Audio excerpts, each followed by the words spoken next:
right. Good morning. I'm a little nervous because I talked with my family and they said, don't tell this, but I feel like it needs to be said for Father's Day. So my mom's in here and I'll apologize ahead of time. Okay. Anyone want to hear it? My mom's like, no. Everybody's like, yeah, I'm bringing it on. Let's hear it. Okay. So the whole snack thing today was my idea. So if you loved it, come and praise me and tell me how much you love me. But here's why, in all seriousness. My dad growing up loved, well, still does, but loved Little Debbie snack cakes. And so I even can be walking in a store and see like oatmeal cream, and I'm like, I think of my dad. Like he loved, we always had Mountain Dew and Little Debbie snack cakes. And it didn't matter, we maybe didn't have a lot of money, it didn't matter, we're going to have those two things. So even walking in this morning and seeing all the Little Debbie cakes, just, it made me happy. And thinking about my dad, but this is part I wasn't supposed to tell. When I was a kid, my best friend, his name said last or a couple weeks, it was Jeremiah Triplet, awesome name. And we're best friends, and he lived down the road, and we're about the same age. And one day, he's at the house, and he walked in, and he'd always walk in and be like, Alvin, you got any Little Debbie cakes? He's like, you know it, Jeremiah. So he goes in the cabinet, and he's sitting there eating an oatmeal cream pie with my dad, watching TV. Well, my mom and dad start fighting, right? And they're getting after it pretty good, and it's loud, and you know, we're chill, just watching TV, and let them finish so we can hopefully watch the rest of the show. And about that time, my mom gets so mad, and she's like, I've had it with you, Alvin. And she's mad, and she just storms off, right? Jeremiah, sitting in a recliner, doesn't bat an eye, just eating his Little Debbie snack. And he said this, he said, you love Little Debbie, Big Debbie doesn't love you as much. So today I thought of that. I thought, you know what? And they're still married. Isn't that amazing? Yeah, give them a hand. So, this morning, I am the worst swimmer in the world.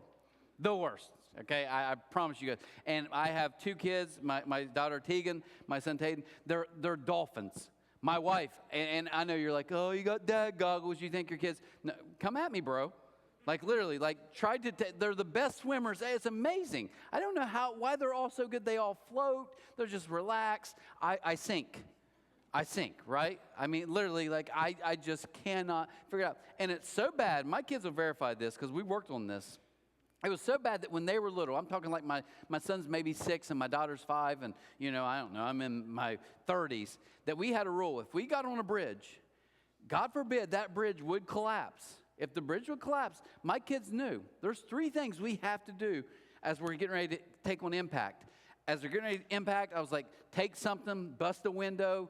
We don't want to get caught in here. Like, do something, because I'm going to be driving trying to handle this, right? But the second thing was, as soon as we hit impact, because you want to be secure, after we hit the water, get your belt buckle, like, get it off. Get your seatbelt off. You know what the third step was? Take your daddy and swim him to the top of the water. And my kids, when they were little, they might remember this because they were so little. They had it memorized. They're like, we got it. Window, seat buckle, save dad. I'm like, yes. Like, look, I couldn't do it. And here's the thing. I watch my wife. She'll be like in the deep end of the pool, and she's just like, and I'm like, how are you staying up? Are you moving your legs? I don't know. I just float. And they're telling me, like, you float too if you just relax. And just I don't. I get in water, and she's like, boom. I just sink, right? I sink. Well, why am I telling you that? I want you to hear this, the big idea today. You might be sinking because you think Jesus is watching to grade you and not save you.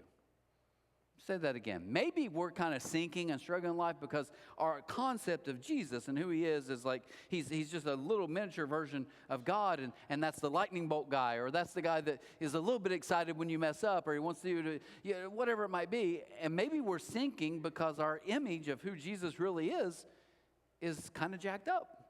Maybe we're struggling because we don't realize who he really is and what he came to do. So I want to read the GOAT of the Bible verses. It has to be. I mean, John 3:16. So it says this. It says, for this is how God loved the world. He gave his one and only Son so that everyone who believes in him will not perish, but have eternal life. Now, I think this is probably the greatest verse of all time, okay? I mean, that's the way you see it. So it's just great. It's just the simple, condensed version of the good news, which is what the gospel means. This is just it. This is it. Like, if you don't need anything else. I remember a guy talking once, and he said, the greatest theology I ever heard was from a little child who literally said, Jesus loves me, this I know. And I thought, really? I mean, I think we're all like, we're so complicated, we need more. But I think that's why this is such an incredible verse. But what happens is we flip it. We do. Think about it. I'm going to go back and read it again. We made it God loved, so I better behave. God gave, so I better earn it. That doesn't make sense. And then we go on, and then who believes in him, but don't mess it up. And if we're honest, that's what we do, because I told you before, we're suckers for religion. We want to prove ourselves somehow, some way to God, and God's like, you can't, you won't, you never will. Just trust me. Can you just trust me on this? And that's why he sent his son to do what none of us could do. So we're doing 3 weeks of this series called Flip-Flop Theology. And I'm hoping over the next couple weeks, you guys can learn how to relax and rest in God, in the good news. Relax and rest. And here's kind of the concept of that for this whole concept. We want to go in the New Testament and look at some other 3:16s. These are the other 3:16s that maybe you haven't heard so much about, but I think can still be just as impactful. Why? Because we want to flip the gospel back to grace. That's what the gospel, the good news is. It's grace. It's Jesus. It's how amazing he truly is and the life he invites us into. Because Jesus didn't come to coach your performance, okay? He came to carry your weight. Think about that for a second. He didn't come to be a better coach and drive harder and push you. And if you're like me, I'm that person. I'm competitive. Just give me what I need to do. I'll use willpower. I'll out-willpower other people. That's my mentality, right? And God's like, not in my world. Doesn't work that way. So what I want to do is talk to you about, just real quick, give you a question, and then kind of 2 thoughts, and we'll get out here. And again, thank you, dads. I know I made a joke. My mom and dad, so thankful for them. Amazing parents. All you guys in here watching online, we're incredibly thankful for you. I know we maybe don't get the same fanfare at times, but, you know, some of you are the rock holding on to things. So speaking of rock, here's a question. Why is life so stormy or tough? So Jimmy Bailey, who spoke open mic, I meet with him and Matt, and Matt's in here. I meet with him almost every Tuesday morning, McDonald's. And Matt will verify this. We're in there, and we have a guy who comes up, and his name's Byron. Byron works there. Byron is the most amazing dude I've ever met in my life. I mean, he's from Detroit, like inner city Detroit, and he's told us a lot about his story. But like 9, he said, guys, he's like, bro, I was in so much trouble as a kid. He's like, you don't know what all, he said, I was literally like, you know, prison's going to be my future. And thankfully, he's thankful his grandparents came up there, brought him back to Portsmouth. And he's just an amazing guy. And here's what I love the most about Byron. We'll just be talking randomly. I always call him our wise old owl, because he'll just walk up, like literally on a break in the morning, 6 a.m. He'll be like, hey, guys, what's up? And then we'll be saying something, and he'll just drop something, and you're like, Byron, you are truly the wise old owl of our cartoon. You know, like it's amazing. Just a few weeks ago, we're sitting there, and he walked up, and he's a little different, kind of quiet, and he said, I got a question for you guys. How are you 3 so tight? And we all were kind of taken back by that question, but it's like, and he was like, no, like you 3, I watch you guys. How are you 3 so tight? And of course, I think Bailey said something, Matt, we all chimed in. Didn't make sense. We don't even remember what we said. But he said after this, he said, because I'm going through some stuff right now. But he didn't say stuff. He used another S word. He said, I'm going through right now. And he walked off. That's all he said. And I'll tell you, that hit me hard, because I thought, what's really, I don't know, I think Byron's probably maybe 4 years older than me, and maybe 50s, early 50s. And I thought, a guy walked up to us and said, how come you guys can all talk to each other like that? How do you do that? And then proceeded to say, like, I've got some messed up stuff going on right now. I'm going through some right now. And I got thinking about that, like, let's be honest, life, it's messy, right? It can feel destructive. It can feel miserable. It can be all these things. And here's why I want to read this, Romans 3:16. So Romans 3:16 says, destruction and misery always follows them. And here's our problem. They don't know where to find peace. Misery, destruction always follows them. And here's the problem. They don't know where to find peace. Some of you in here or watching online might be like, I want peace. I need peace so bad, dude, and I don't know. I don't know how to get it. I wish I did. I would love to have peace. I'd love to have joy right now. I'm telling you, it's elusive. No matter how hard I try, I can't get that. Well, the good news is Jesus came to save you, not stress you. Jesus came to save you. Look what it goes on to say in verse 23 of Romans chapter 3. By the way, Romans is an amazing thing, because read it sometimes. It's a great chapter. It says, and it's clear enough, isn't it, that we're sinners, every one of us in the same sinking boat with everybody else? So the good news, I know I say good news all the time, but I want you to hear that's the theme of why we're here. The good news is simply this, is that you don't have to swim for God's attention. Matter of fact, you maybe didn't realize that he dove in for you. He dove in to save you. You're not paddling harder, trying more. It's like, no, he gave that to you. So how do we get this peace? For some of us in this room, maybe for me, it's like, just feel like it's elusive. I'm stressed. I'm freaking out. I don't know what to do. How do we get that? Well, I'm going to give you some answers that are kind of not answers, okay? But the first is this, and if you are a notes person, you just want to kind of take it in, it's deeper than you think. It's deeper than you think. And I'm going to give you some advice here that's going to help you out in a second, okay? Because it's deeper than you think. My daughter, Tegan, turned 20 yesterday, right? And I was sitting there thinking, we were standing by the pool, and people were talking, and good time, just enjoying the day. And in the middle of that, I was thinking back when she was little, like tiny enough for me to carry her. We were at the beach on vacation, and we're in a pool. It's a very big pool. And my son, again, even at that early age, 3, 4, like he's a pretty good swimmer. He's swimming. He's doing his thing.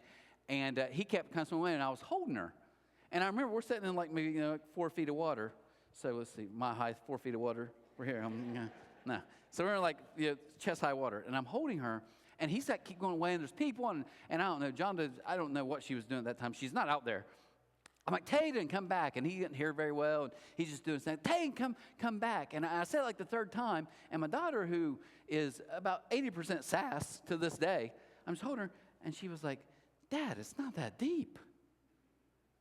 Like, I'm holding you. So you know what I did? Because I'm like, kids need to learn lessons, right? So you know, I dropped her. Is it deep now? No, I didn't do that. That's child abuse. No. But then I was just like, she was so calm. It's like, Dad, it's not that big of a deal. I'm fine. Like, yeah, because the rock of Gibraltar is holding you right now. Like, literally, come on, man. Right? But I thought that guys in here, can I just talk to, and I'm not going to be stereotypical because I know different relationships, like the way me and my wife operate might get to you, and you'd be like, I think actually my wife does more of what you do, and I get it. I'm not saying that. But if I'm honest, I think for a lot of guys, it's like, dude, it's not that deep. We love saying that, don't we? I do. People would tell me something, you don't know. And then they get in, I love drama, teenage girl mode. You know what I'm saying? And then she said, and I was like, you don't say that. And I'm like, I'd be nice, but I'm like, dude, it ain't that deep. It ain't that deep. And I think like my daughter, it's like, it's not that deep. But if we're honest today, it's actually deeper than you think. I did this in 9:30, and it'll probably blow up in my face, but is anyone in here, you don't have to stand up, no one will look at you, they don't see. Anyone here real quick been married like a year or under? Anybody? Anybody like newlyweds, year and under? We had someone in 9:30, 2 weeks. 2 weeks. They clapped for it. Anybody? Anybody? You just scratching your head? Okay, never mind. Never again, huh? Anybody? Anybody a year and a half? Anybody? Okay, well, you guys are old. The 9:30 is becoming the young group now. 2 years, don't make this awkward. Anybody 2 years? Okay, I like it. Yeah, okay, 2 years. Okay, my guy. Devin, double guy. Okay, I'm going to give you guys some advice, okay? I'm going to help you out. I really am. This is free of charge. No anything. No one's looking at you. Don't worry. Don't freak out. No one's staring at you. Anyone in here been married over 50 years? Anybody? Love it. Love it. Hey, give them a hand. See, I like this. You guys are smarter. At the 9:30, I said, it was Maddox and Holly. I was like, you guys been married? She was like, 2 weeks. Everybody, don't you clap for them. They've done nothing. They've done nothing. Then we had another couple, and she's like, married 60 years. I'm like, I'll clap for that. And it was my old football coach. I'm like, living with him 60 years? Ugh. No. Okay, so we're over how much? How much over 50? What, 50? Gosh, 54, that's money. Now, you guys, okay, this couple was going to help you. And I'm reading their mind, but I can tell you this about it. Okay, here's what he's learned with his beautiful wife of 54 years, okay? That when he sits down on the couch and says, are you okay? I'm fine. You sure you're fine? I'm fine. He knows, because he's been married 54 years. It's deeper than he thinks. It's a lot deeper, right? He may have to spend hours there. But it's deeper. Why? Because things aren't so simple in life. Things aren't black and white. And she's learned a secret too. When she's sitting on the couch watching TV and looks over at him, and he's drooling a little bit, just staring at the wall, and she's like, what are you thinking? absolutely nothing. No, I'm joking. I heard that joke. I used it. No, here's the thing. We're all deeper than we think. And here's where this is played.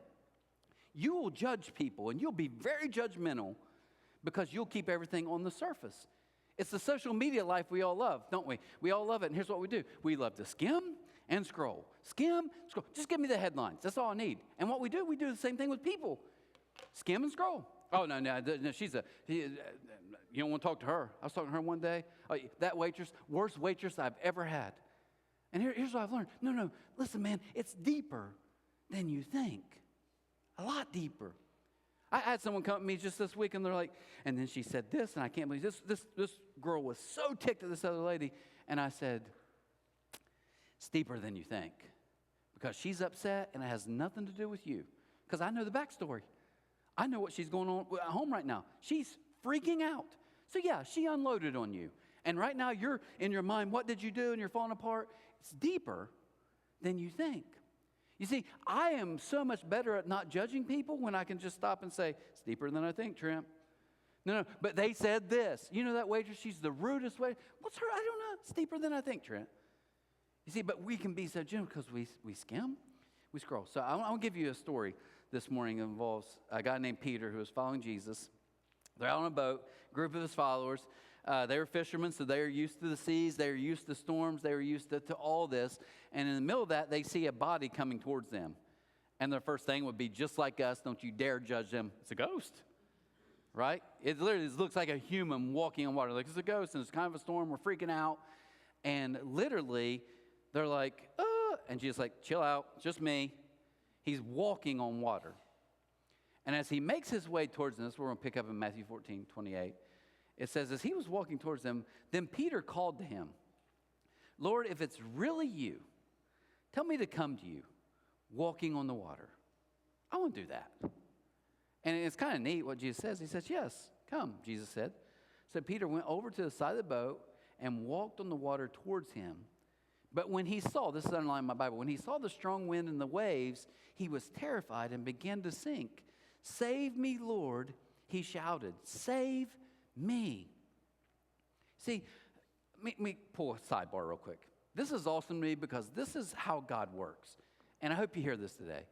God will constantly invite you in to do things you can't do without him. He will. He will do that literally all the time. Remember I told you I'm not a great swimmer? If I'm lying, I'm dying. My wife will verify this. I am the worst swimmer in our family, but you know something I can say about me that my kids and my wife can't say? I've saved 3 people from drowning in my life. Oh, you clapped for 54 years, but not that? Oh, no, don't pity clap me now. How many of you saved? Anyone saved more than 3? Please don't be like a lifeguard in high school. I got 3 last week. Okay, I get it. No, I'm the most unlikely person to save anyone. 3 people. That's a record. Why? But I think the beauty of that, it's like life. You take me, and guys, I take this very serious up here. I want you to know, I try to prepare, try to be ready. But I want you to hear me today. You know why? Because I get it. I get Jesus looked at this knucklehead idiot and said, no, that's not me. No, I could never do that in a million years. And he's like, no, that's why I'm picking you. Because Jesus is always inviting us in to do things we could never do on our own.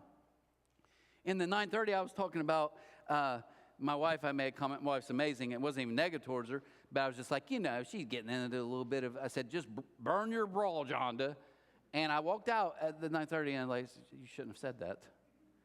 I was like, oh, we're just getting started, right? No, but I get it. Some of you, I promise, you're like, I just don't think you're a good pastor. I never claimed to be. Like, that's my whole point. I'm thankful for what I'm doing. I'm trying my best. But I get it. I get without him, I can't do anything. I get it. I get, and I know you guys here are like, yeah, we're rough, we're ornery. We were psychotic. I'm just looking, I'm like, it's amazing how God can invite you in. I love this. Peter, it's kind of a bold statement, like, can I do that? Jesus says, ain't it bad enough? He's like, yes. Yeah, walk out. So only 2 people, if you believe the Bible's true, if you don't, okay? But if you do, only 2 people ever in the history of the world have truly walked on water.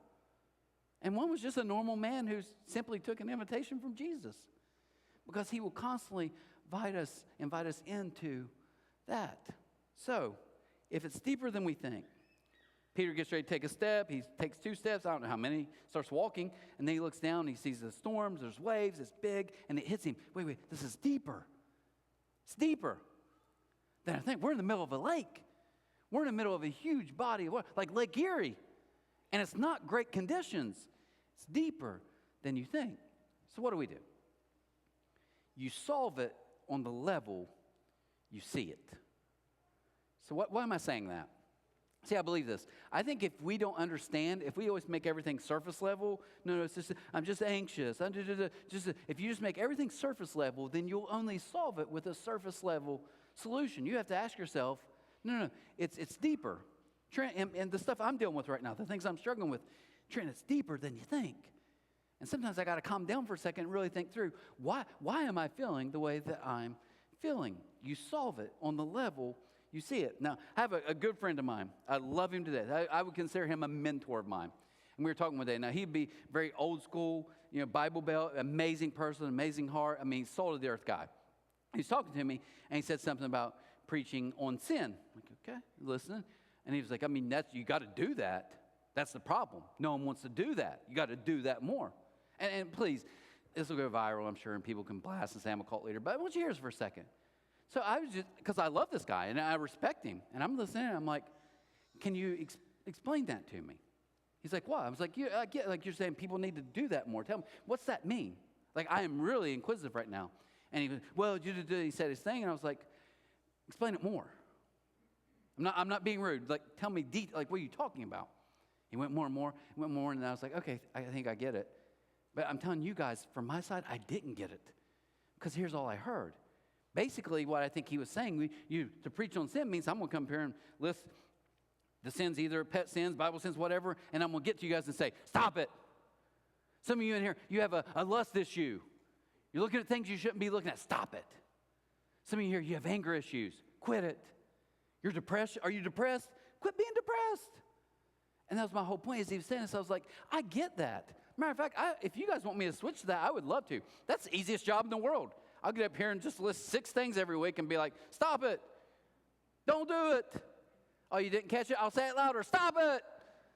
Like, and I'm not making fun of that. I'm just saying, in my mind, it's like, that's surface level, though. That's surface level. Until I can really get I'm just angry. We cop out. I'm just angry. Dad's angry. Grandpa's angry. Just angry people. No, dude. It's deeper than you think. It's a lot deeper. And if I just come to you and say, well, quit it. Oh, you don't understand. Trent, I've had this addiction for the last 15 years. Well, just stop it. Oh, thank you. I never thought of that. Right? No. It's deeper than you think, and you're only going to solve this at the level that you see it. Here's the level. Look at verse 31. Follow the story. Jesus immediately reached out and grabbed him. Now, can I cop out for a second and say, if this was me, I'm not Jesus, who's obviously perfect and great, but if it were me, Peter was kind of a little bit confident and arrogant. And I just think you walk water, you walk with me, he walks out. If he started to sink because I know he's kind of arrogant, I think I would have made him struggle a little, right? You okay? Can you see through the water? But look at this. It says, no, he immediately reached out and grabbed him. You have so little faith, Jesus said. Why did you doubt me? When they climbed back into the boat, the wind stopped. Then the disciples worshiped him. You really are the Son of God, they exclaimed. You're really the Son of God. You're bigger than we thought. Now, why am I telling you that? Because here's the level you're going to solve this spiritually. I believe all of our problems, all of our issues, all the junk we deal with comes from unbelief. Romans tells us this. All sin comes from unbelief.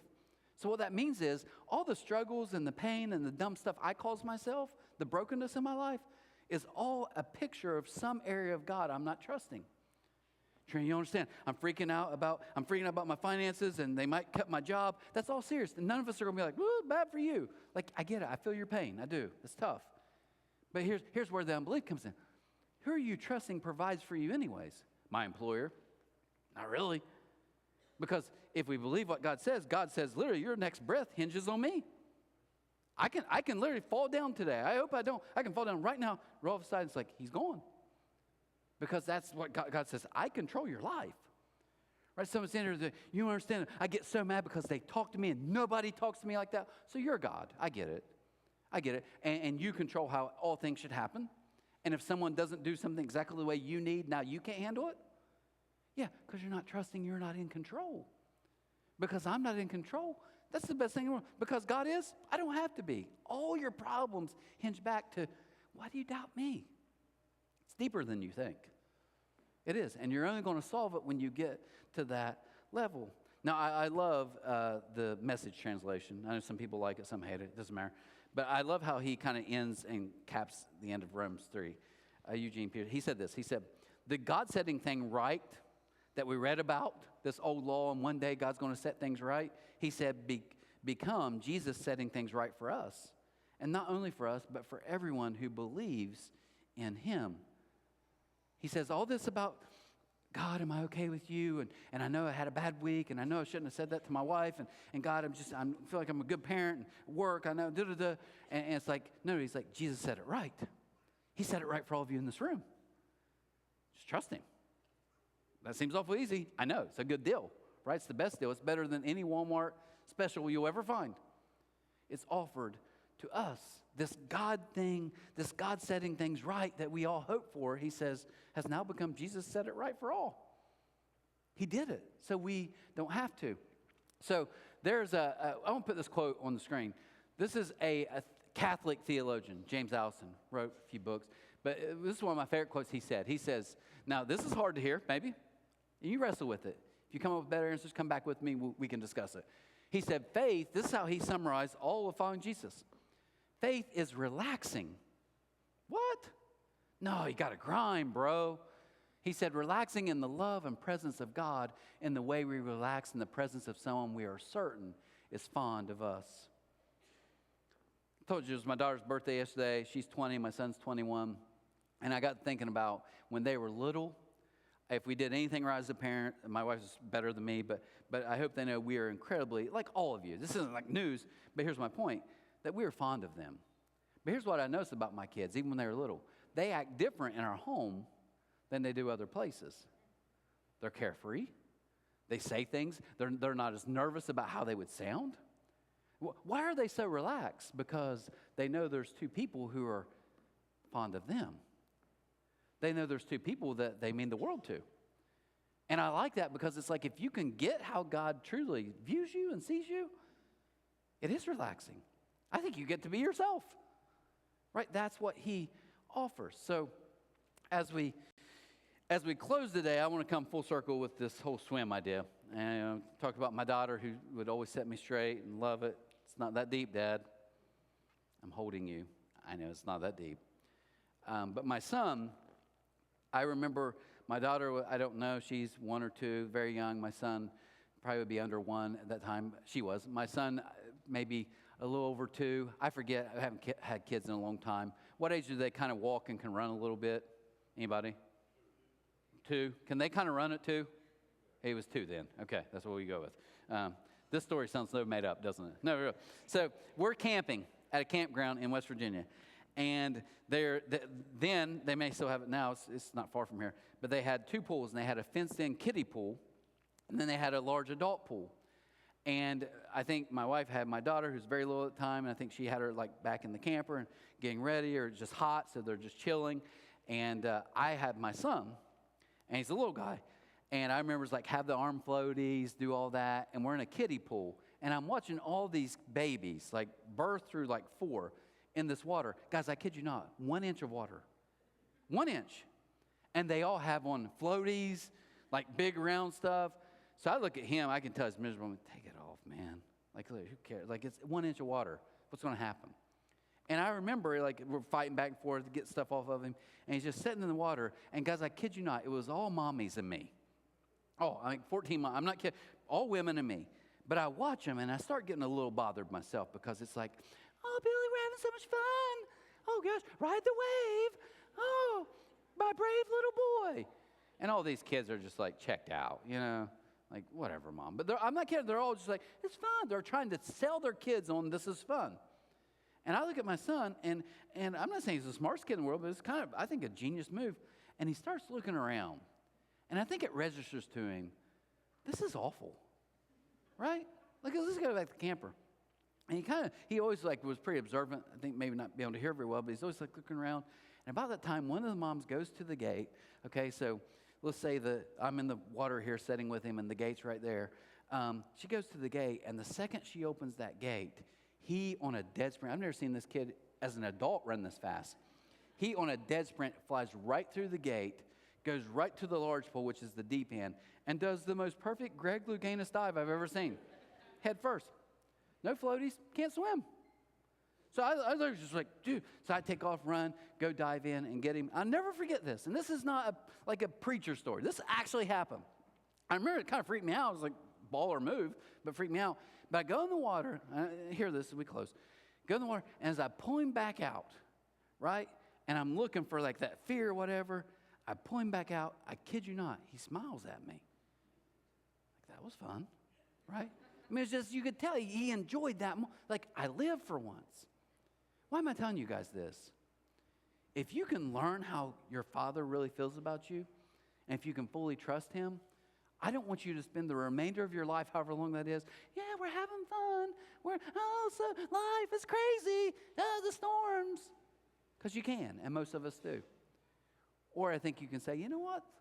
What if God's inviting me to a deeper life? You see, the issues you're struggling with now that are keeping you from peace and joy and happiness, all these things you struggle with, it's deeper than you think. But the good news this morning as we get ready to pray is God's love for you is deeper than you think.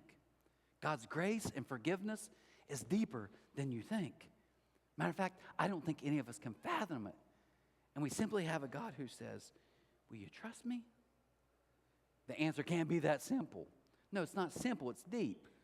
But everything you're doing with comes back to you not trusting me and who I am.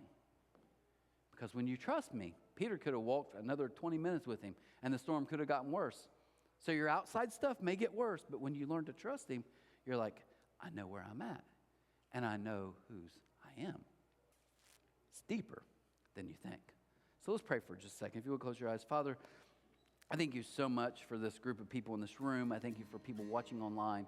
God, I pray today we would be reminded in the destruction and the misery and the ever-ending search to find peace and just to be able to relax, that we could realize this morning it's kind of a weird double-sided coin that, yes, on one hand, it's so much deeper than we think.